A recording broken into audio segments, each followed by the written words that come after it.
জুলাই সনদে যখন সকল রাজনৈতিক দল স্বাক্ষর করলো এবং যখন সিদ্ধান্ত হলো যে গণভোট হবে, তখন থেকে আমরা দেখতে পাচ্ছি বিভিন্ন রাজনৈতিক দলের নেতৃবৃন্দ প্রান্তিক পর্যায়ে গ্রামে গঞ্জে ন্যায়ের পক্ষে ক্যাম্পেইন শুরু করেছে। গণভোটে যাতে না জয়যুক্ত হয় সেজন্য তারা ইতিমধ্যে ক্যাম্পেইন করতেছে। কেন করতেছে? যাতে গণভোটে যদি না জয়যুক্ত হয় তাহলেই তাদের কেবলমাত্র আবার ফেসিবাদ হয়ে ওঠার সুযোগ থাকবে। এবং খুনি হাসিনা যেভাবে ক্ষমতা চর্চা করছে, এই যে সেইভাবে যে ক্ষমতা চর্চা করার আগ্রহটা, আকাঙ্ক্ষাটা, লালসাটা, সেই লালসার কারণেই তারা এই সংস্কার হতে দিচ্ছে না, এই রিফর্মটা হতে দিতে চাচ্ছে না। আর আমাদের কাছে জুলাই শহীদের রক্তে ঋণ হচ্ছে, আমাদেরকে জুলাই বিপ্লবের সাংবিধানিক স্বীকৃতি নিশ্চিত করতে হবে।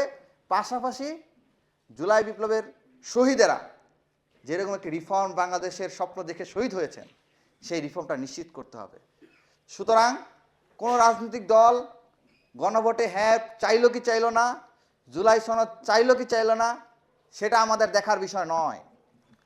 আমাদেরকে সম্মিলিতভাবে নাগরিক হিসেবে প্রত্যেককে নিজ থেকে দায়িত্ব মনে করে, নিজ দায়িত্ব মনে করে গ্রামে গঞ্জে, পাড়া মহল্লায়, হাট বাজারে, বন্ধু বান্ধবদের মাঝে, আত্মীয় স্বজনের মাঝে, সব জায়গায় জুলাই সনদের পক্ষে হ্যাঁ ভোটের পক্ষে, গণভোটে হ্যাঁ এর পক্ষে আপনাদের সবাইকে ক্যাম্পেইন পরিচালনা করতে হবে। এবং একই সাথে এটাও প্রেশারাইজ করতে হবে, যেই রাজনৈতিক দল জুলাই সনদের বিরুদ্ধে কথা বলবে, যেই রাজনৈতিক দল সংস্কারের বিরুদ্ধে কথা বলবে, যেই রাজনৈতিক দল গণভোটে হ্যাঁ বিপক্ষে কথা বলবে, সেই রাজনৈতিক দলকে সম্মিলিতভাবে সেই রাজনৈতিক দলের চাহিদাকে, সেই রাজনৈতিক দলের ইশতেহারকে সম্মিলিতভাবে প্রত্যাখ্যান করতে হবে।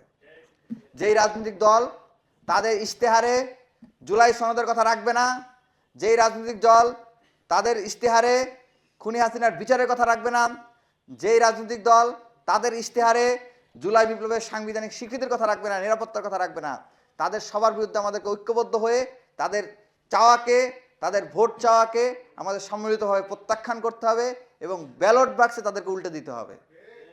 এই আশাবাদ ব্যক্ত করে এবং ইলেকশন ইঞ্জিনিয়ারিংয়ের বিরুদ্ধে দেশব্যাপী কেন্দ্রে কেন্দ্রে ঐক্যের সুদৃঢ় দুর্গ গড়ে তোলার আহ্বান জানিয়ে আমার সংক্ষিপ্ত বক্তব্য এখানে শেষ করছি। সবাইকে ধন্যবাদ। আর যদি বলেন উপজেলা এবং ইউনিয়ন পর্যায়ের নির্বাচন, সেই নির্বাচনগুলোতে হয়েছে কেন্দ্র দখল।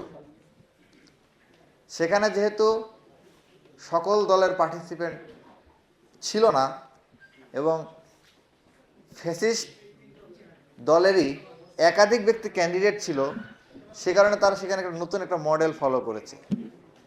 যেই কেন্দ্রে যার শক্তিমত্তা বেশি ছিল সেই কেন্দ্রে সে দখল করে জোর করে সিল মারার মাধ্যমে রিগিং করা হয়েছে। তো সুতরাং আমাদের কাছে জাতীয় নির্বাচনে কোনো সুষ্ঠু নির্বাচনের কোনো নমুনা আমাদের মাঝে হাজির নাই।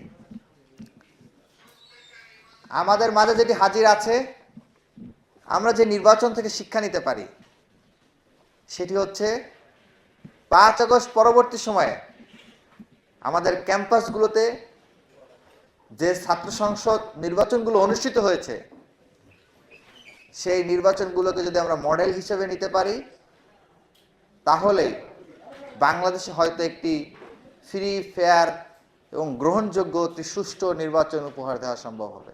যে কারণে সবার যে একটা সম্মিলিত প্রয়াস, সাংবাদিকদের ভূমিকা, প্রার্থীদের ভূমিকা, ভোটারদের ভূমিকা, এই সম্মিলিত ভূমিকার মাধ্যমেই একটি ফ্রি অ্যান্ড ফেয়ার ইলেকশন এখানে সংগঠিত করা সক্ষম হয়েছিল।